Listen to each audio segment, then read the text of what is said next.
પૂર્વ ધારાસભ્ય વજુભાઈ ડોડિયા દ્વારા પંચમુખી મહાદેવ અને કંભલાઈ માતાના મંદિરના જીર્ણોદ્ધાર માટે દાન આપવામાં આવ્યું. વિરમગામ શહેરના કાસમપુરા પાસે આવેલ પંચમુખી મહાદેવ અને કંભલાઈ માતાના મંદિરના જીર્ણોદ્ધાર માટે વિરમગામ 39 વિધાનસભા મત વિસ્તારના ભારતીય જનતા પાર્ટીના પૂર્વ ધારાસભ્ય વજુભાઈ ડોડિયા દ્વારા 1,25,000 રૂપિયાની માતબર રકમનું દાન આપીને ધન્યતા પ્રાપ્ત કરી હતી. વિરમગામ શહેરના રામ મહેલ મંદિર ખાતે કમાલપુરવાળા મનોજભાઈ શાસ્ત્રી મહારાજ કથાનું રસપાન કરાવી રહ્યા હતા. તે દરમિયાન મહંત રામકુમાર દાસજી બાપુએ પૂર્વ ધારાસભ્ય વજુભાઈ ડોડિયાને સાલ ઉઠાડીને સન્માન કર્યું હતું અને તેમનો સમાજની ભક્તિભાવ અને સમર્પણ માટે હૃદયપૂર્વક આભાર વ્યક્ત કર્યો હતો. આજે કથામાં આપણા વિરમગામના પૂર્વ ધારાસભ્ય શ્રી વજુભાઈ સાહેબ દાદા પધાર્યા છે અને આ સપ્તાહની અંદર એમણે 11,000 રૂપિયાનું દાન પણ આપ્યું છે. વિશેષની અંદર વાત કરું તો અહીંયા કંભલાઈનું મંદિર છે, એની અંદર એમણે 1,000, 2,000, 11,000, 25,000 નહીં પણ 1,00,000 રૂપિયાનું દાન એમણે કંભલાઈ મંદિરને આપ્યું છે. ખૂબ જ તાજેતરની ગણગણાટથી આપણને બતાવે છે. દરેકે દરેક કાર્ય કોઈ પણ કાર્ય ધાર્મિક હોય કે કોઈ પણ કાર્ય હોય એની અંદર હંમેશા સાહેબનો સિંહ ફાળો રહ્યો છે. અને કોઈ પણ બાબતની અંદર હજી સુધી ધાર્મિક કાર્યમાં કોઈ દિવસ ના પાડી નથી.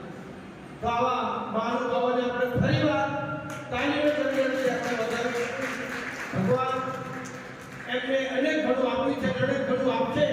તો વિશેષ ધર્મના માટે જ પોતે વાપરે છે. એટલે હવે એ શબ્દો મહંતશ્રી કહે છે.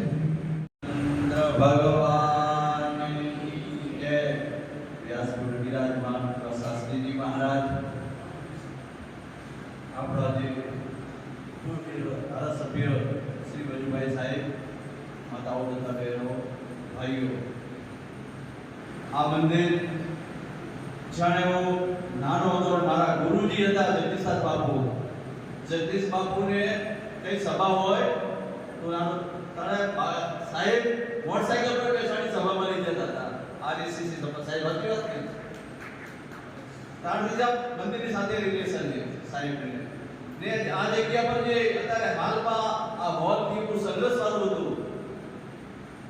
આની અંદર આજુબાજુ બહુ જ લોકોએ કબજો કરેલો હતો. આ જગ્યા જે ખોડાઢોર મહાજનની પાસે જગ્યા આપણે વેચાતી દીધેલી.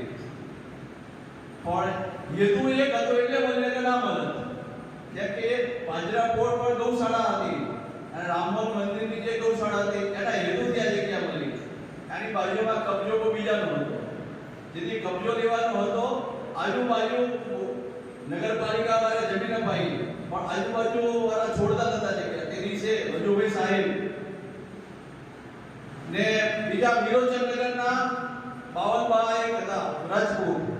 આ બે રાજપૂત સાથે લઈને આ જમીન અપાઈ અને આજે ગૌશાળા પણ થઈ ગઈ, એના પર હોલે થઈ ગયું એટલે જમણવારનો હોલ.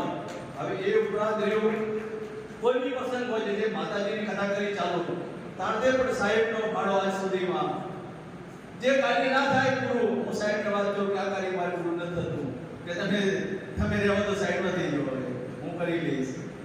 આનો કબજો બી હાથ થોડે દિવાલમાં આપેલા દિવાલ પાડી દિવાલ થતી નથી. એ દિવાલ પણ એમને સાથે કરાવડાવી દીધી.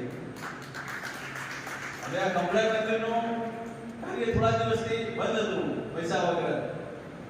પછી મારે મીટિંગ થી અમને કુંભીડા પહેલા કારણ સાહેબ કે આ કામ ચાલુ કરો, હું હવાલા કરું હું આપીશ. પછી આ કામ ધીમે ધીમે હવે કાલથી કે પરમથી કામ ચાલુ થઈ ગયું છે. હવે એને જલ્દી ભગવાનની માતાજીને પ્રાર્થનાથી આ કાર્ય પૂરું થશે. સેતુબંધ પંચમુખી મહાદેવ છે ને કંભલાઈ માતાનું મંદિર છે આ બાજુમાં છે ને એરિયા કાસમપુરા એરિયા કહેવાય છે. આજુબાજુમાં બધા હિન્દુએ છે, મોમેડિયન ભાઈઓ પણ છે, પણ કોઈ જાતનું એવું કંઈ ઝઘડો બગડો છે જ નહીં. મંદિર પણ હોય, આજુબાજુમાં બધા પણ મોમેડિયન ભાઈઓ છે, પણ એમનો પણ સહકાર છે. તમે જોયું અમે 2 દિવસ પહેલા જ અલીગઢના બધા અહીંયા શાસ્ત્રીજી સ્વાગત કરવા આવ્યા હતા. એ વખતે પણ એમને કીધું કે ખંભરાઈ મંદિરમાં અમે 51,000 રૂપિયા આપશું. એમને પણ 51,000 રૂપિયા ફાળો આપી દીધા છે. ને હવે બાકી હશે થોડું ટીપે ટીપે સરોવર ભરાય, કાંકરે પાર બંધાય. આમાં બધાએ થોડો ફંડ આપશે ને આ મંદિર આપણે ટૂંક સમયમાં આપણે પૂરું કરવાનું છે. તો એટલું જ કરું મારી વાણીને